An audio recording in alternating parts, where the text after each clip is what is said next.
Hello everyone, I'm Meteorologist Charlie Ironmonger. Thank you so much for joining me today for your 3 p.m. news and weather update from the First Alert Desk. Now, as far as your weather updates go, let's check in on what we're seeing across eastern North Carolina. Obviously, this is the view in Greenville. Right now, again, nothing of note. It's like the traffic's flowing smoothly across Arlington Boulevard. But let's take a look at the Sylvan Heights bird cam.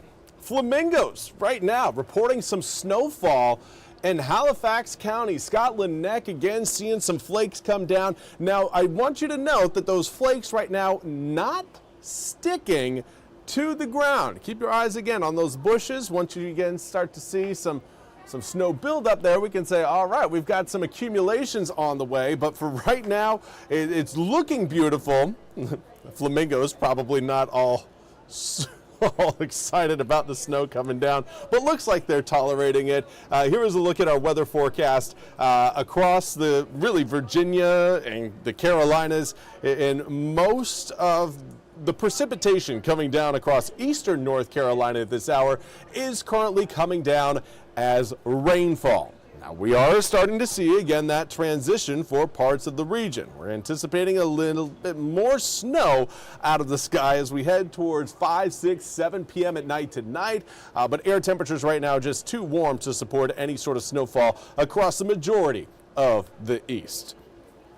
Those of you watching around Rocky Mount may start to again note some snowflakes mixing in with the raindrops. We're not looking again at a widespread snow with this system, but those of you watching north of 264 and west of Highway 17 certainly have a pretty good chance of picking up some snowflakes and accumulations of snowflakes. It's not going to be much, maybe 1 to 2 inches, but still, accumulations of snowflakes in December is something cool, at least from a meteorological perspective, that I really want to highlight. Now, by the time we get to 7 o'clock, you'll note again where that kind of rain-snow line is across Elizabeth City, Edenton, down stretching over the Pungo River, down over really southern Beaufort County, northern Craven County, northern Jones County, across southern Lenoir, northern Duplin, or southern Wayne, kind of right on that Wayne-Duplin County line. But that whole boundary, that whole cold air mass continues to sink further south, and that should again turn more of the potential rain into more of the potential flakes. Now, I don't think we're going to be looking at widespread accumulations, but we will certainly see some who wake up to some pretty cool sights tomorrow morning. I do think most of eastern North Carolina, though, is going to be relatively snow-free by the time we get to tomorrow at around lunchtime, except for, of course, the grassy surfaces, especially grassy surfaces in the shade. But here's a look at your snow and sleet accumulation map. Highest closer to the Virginia line, around 2 to 4 inches of snow coming down again on the North Carolina-Virginia line. As you work your way a little bit further south, you can still see some accumulations. You're really just not going to be seeing the same sort that you would normally go and get the sled out for. 1 to 2 inches, while it's very nice to look at and certainly could cause some hazards on the roads across Bertie, Halifax, Martin, Edgecombe, Nash, Wilson, northern Pitt counties, we're not quite to the snow level that would encourage sleds. I am going to be keeping my sled in the attic for this system. I highly doubt that is going to be changing when I go home tonight and the kids are asking, okay, are we going to get enough snow for sleds? I don't think it's going to be this go round. But if I just accidentally completely crushed your dreams, I do want to give you a little bit of a caveat, because we'll get into it coming up in just a few moments when I show you your 8-day forecast. But long term, we are looking again at an extensive stay below our seasonal average and even colder air moving into eastern North Carolina coming up next week. And with another round of moisture on the way for next week, we could be talking about not only another potential round of snow middle of next week before Christmas, we could be talking about one that has a little bit more of an impact from an accumulation standpoint than what this one is showing this go round. So again, if you're a snow fan, not to worry if you don't get it this round. It does look like we probably got another round coming up in the next over the next 8 to 10 days. But let's talk about what we are looking at with this system. afternoon, here we are, 3 o'clock, we will start to see those temperatures fall from this point forward. The precipitation is likely going to be moving out as we head past midnight. We're looking around 2, 3 a.m. full exit for a lot of the precipitation to come down. Some of that will take the form as rain. Some of it will take the form as sleet. Some of it will take the form as some snowflakes. It all depends on where you're at. Those of you watching on the east side of Highway 17 and south of the Albemarle Sound, likely going to be looking at a cold rain event. I apologize, it's out of my control. If it were up to me, it would be snow days through December and we'd all have sleds and we'd all be having fun. But unfortunately, that's not the way the world works. Rain will be present along the coast. Watch for the slick spots though early tomorrow morning, regardless of whether or not you see flakes tonight. Big reason why is because air temperatures are going to be falling down into the 20s as we head through tonight into tomorrow morning. So anything on the roads, whether it's snowflakes, sleet, or even rain, it has a pretty good chance of sticking on the roads that are untreated. Obviously, the DOT is out there trying to treat the roads, but another danger, bridges. Roads lose heat evenly, but bridges, as they have that cold air passage underneath, cool off at a faster rate. And that results in a better opportunity for the bridge temperature to drop, and that leads to icing. Icing is going to be the danger tomorrow morning, especially around bridges. I know we've got a lot of them across eastern North Carolina, and most of them have that sign, bridge ices before road.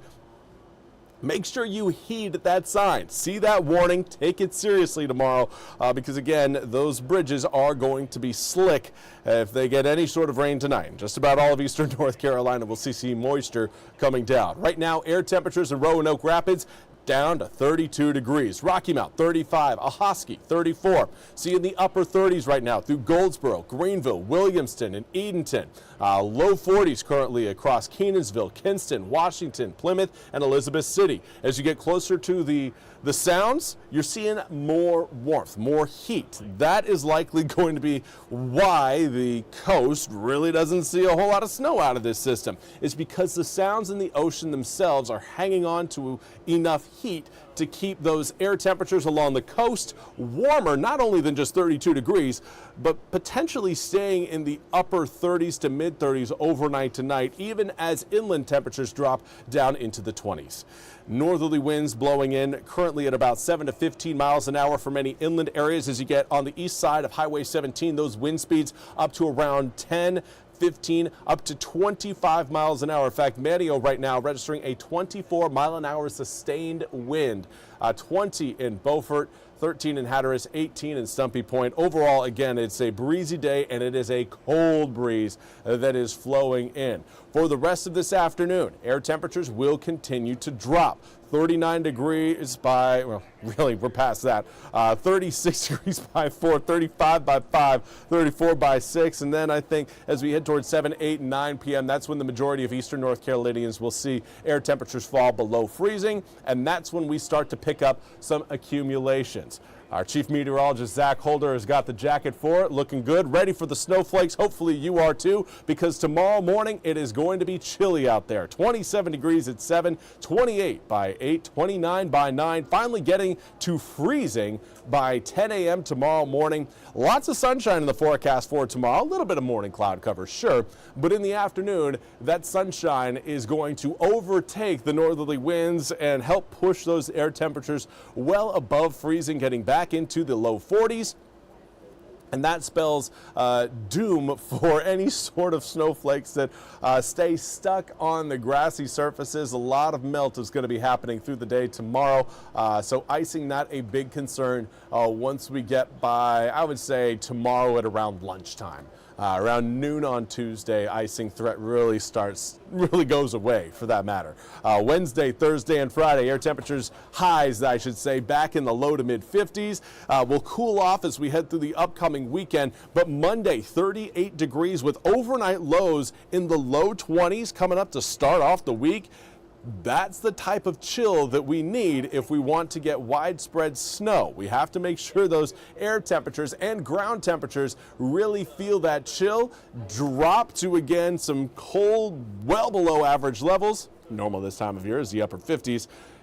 And that, plus a little bit of moisture, could result in another round of snow next week. So again, this is certainly not our average scenario, but it is the scenario we are faced with. Hopefully everybody takes it with a smile on their face. We don't really have any sort of I would say look at warmer weather on the way. Over the next, I would say, around 14 days, long-range models all point towards air temperatures staying below our seasonal average next week, even colder than what we're going to be experiencing this week. So again, if you miss out on the snow this round, be patient. We're not done with winter yet. This is very much just the first month of it. In fact, technically, I don't think we're in astronomical winter yet. I do know meteorological winter starts December 1st, and as a meteorologist, that's why I go by. But again, hopefully we get some snow coming up next week. And make everybody happy who at least wants some snow. Now, let's talk about the news of the day. We've got a few stories we want to share with you, starting out with this story out of Pitt County, where the health department is investigating a tuberculosis case. Now, the department was notified of the Farmville Middle School student case today, according to the Pitt County Health Director, Wes Gray. Now, Pitt County Schools says it has sent a joint letter to all guardians of Farmville Middle School students about the case. According to a news release, public health officials, school nurses, and school staff are working together to identify possible exposures. Health officials say free tuberculosis tests will be administered to students who may have been exposed, along with free treatment for positive tests, preventing further tuberculosis. The department says the majority of staff and students will not require any testing or treatment. Tuberculosis is a respiratory disease that usually develops over weeks to months. It spreads similarly to a cold or the flu, but it isn't as contagious and is curable. For more information, you can call the health department at 252-902-2500. Also want to highlight the capture of a sex offender who failed to report. This news is coming out of Georgia, as police say they were notified last Monday of a possible unregistered sex offender who relocated to Washington without notifying Georgia authorities. Now, 2 days after the report was filed, 49-year-old Maurice Barksdale was charged with failing to register as a sex offender. He's being held in the Beaufort County Jail on a $6,000 bond. And now we want to turn our attention to not, of course, just our weather forecast, but we want to look at the winter weather that's impacting the entire country. We now turn to NBC's Maggie Vespa.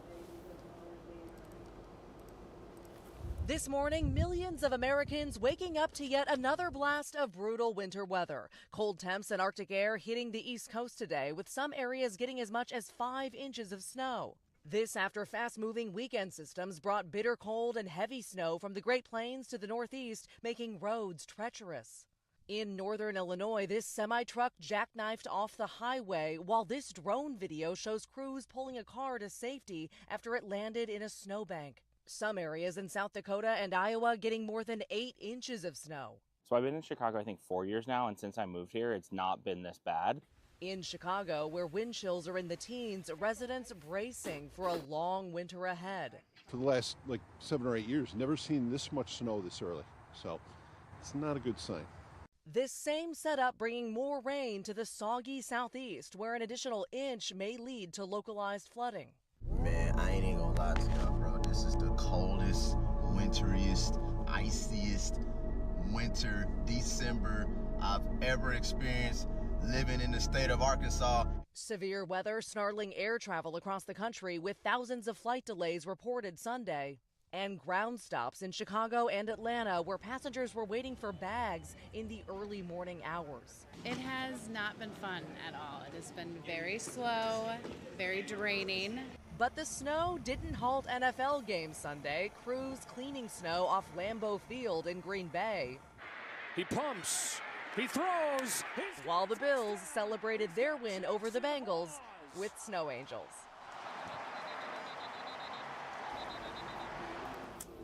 And again, that was Maggie Vespa reporting.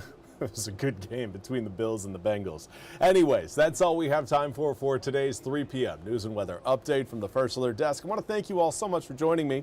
We'll be back coming up at 3:30 with a First Alert Playbook with Dugan Lloyd. Until then, I hope you all have a fantastic rest of your Monday. We'll see you back here coming up shortly.